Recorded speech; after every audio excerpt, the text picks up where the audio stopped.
Hello everyone, this is going to be a quick video about using where, and one of the things that I got inspiration for doing this video was from this new book, Learn Rust in a Month of Lunches. So we'll have a quick look at this. I really recommend it. It's by David Macleod, who does Mithridates, the short but very good Rust videos on YouTube. I bought this from, from Manning Direct. I think using the voucher code, it cost me about £38, about $45, I think it was. So not cheap, but it's if you look, it's about yeah, just under 600 pages. The example that I've been working on is using where. So when you're doing generics, you can use where, which actually just tidies up the syntax slightly. So it's effectively, it is sort of, I don't know if it's syntactic sugar as such, but it does allow you just to kind of tidy up the code. So I've here we go, page 95. So let's look at some code. I'll type it in, and I'm not really structuring this video like some of the others, so this will just really be me talking and typing, and yeah, we'll be looking at Learn Rust in a Month of Lunches. Okay, let's try out where. I can't use where.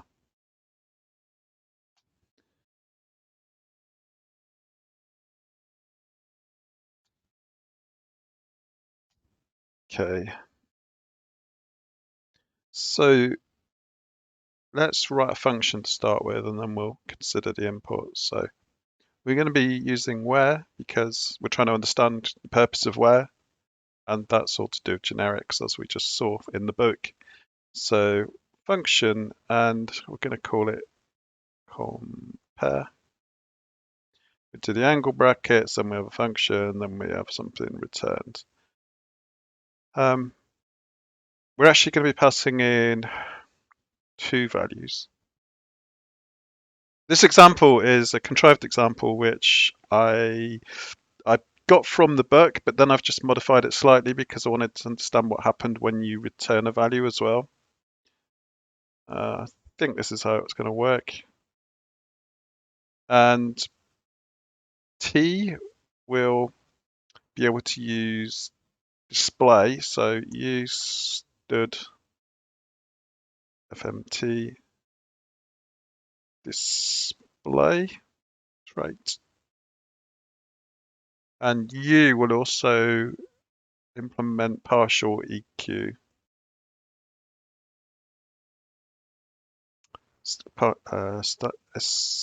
CMP partial. Okay, and we've specified that we're going to be using the generics T and U. Okay, so we'll have a value which will be one that will display, which will be some text. So T, sorry, we'll call it statement as per the example in the book.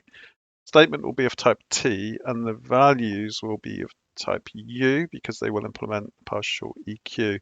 So U will implement display and partial EQ, whereas T will just implement display. So we'll have in number 1, which will be of type U. We'll have N2, which will be of type U. And then we want to return a value which will be of the same type of type U. So this is what's different compared to the book. In the book, there wasn't any return value. Okay, so now we need to write the function definition, and we say if n1 is less than n2,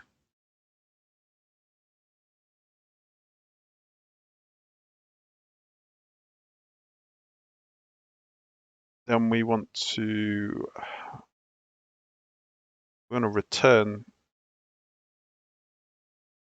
n1, because we want to send back the smallest, just for the sake of this demo.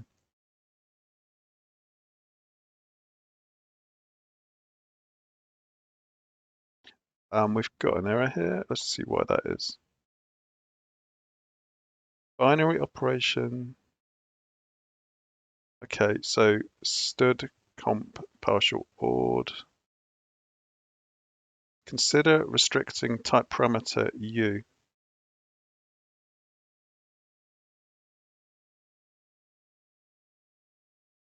So I've used EQ here. Maybe it should be ord then. ORD. It still doesn't like it, and that's because we haven't used the where. Sorry about that. So this is where we put in the where, and this is the bit that I always forget. So where, I'm gonna have to refer to the ChatGPT example. So the where actually comes after the return value. Okay. And it goes in here. Okay. And it's like that. So the one bit, the whole purpose of this video is the actual bit that I'd forgotten or that I still need to learn. So it's these 3 lines. So the rest of it is kind of fairly familiar. And ordinarily, if you didn't use these 3 lines that I've got highlighted here, you would just put it there, and then you would put the partial ward just where I've got the cursor now. So where allows you just to kind of use the angled brackets at the start, then your function, and where comes after the return value, but before your actual function, the scope. Right, let's just see if this does what I want it to. So this is returning a value, and so compare, and so the statement, oh, we're not returning the statement, are we? I need to look at the example again.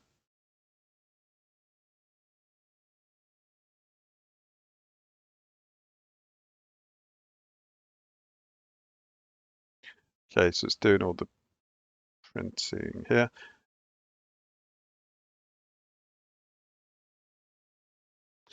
I don't want to do the print at all within the function, so I think we can just return statement and n1 as a tuple.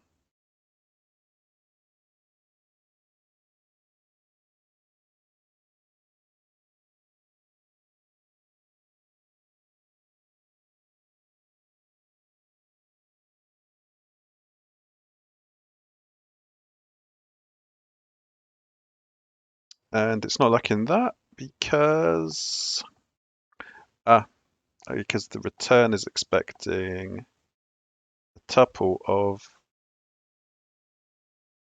t and u. Yeah, and that's just complaining there because it doesn't know the return types yet, so not found in this scope.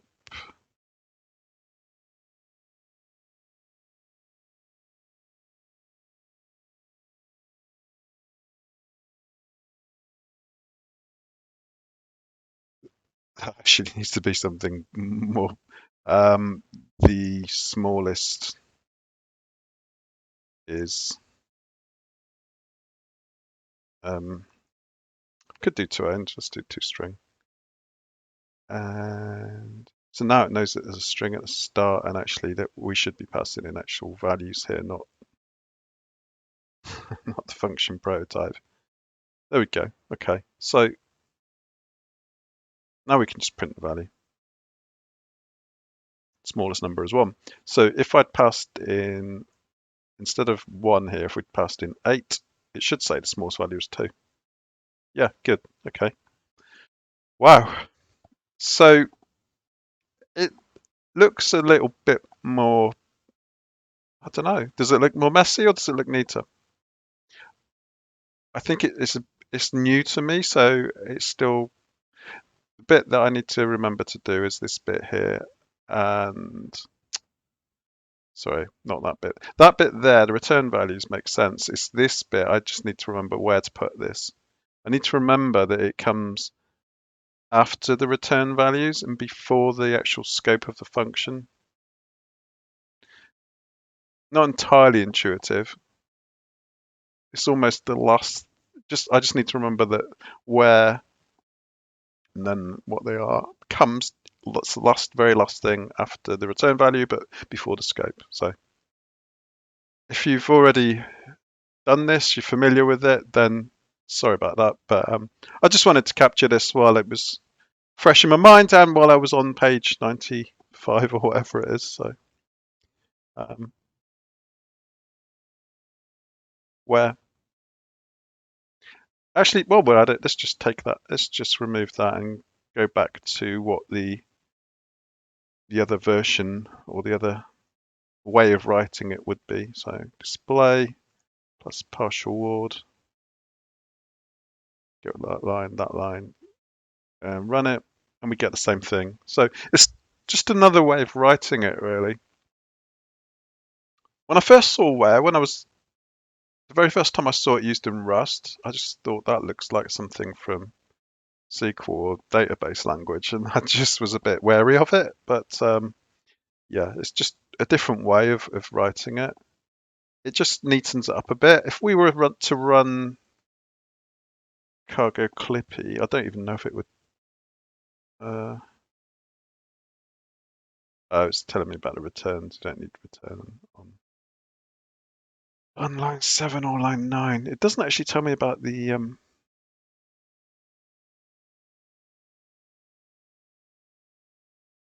I do still need the I thought it was going to tell me off for still leaving the parentheses, but cargo, let's format it. Cargo clippy again. Okay, it's happy. So yeah, that's just that's the kind of the traditional. I don't know if that's really the right way to say it, but that's the conventional way to write it. And where is just go back and put where back. Okay, so those 3 lines is just a different way of writing it. So thanks for watching. I'll be back soon.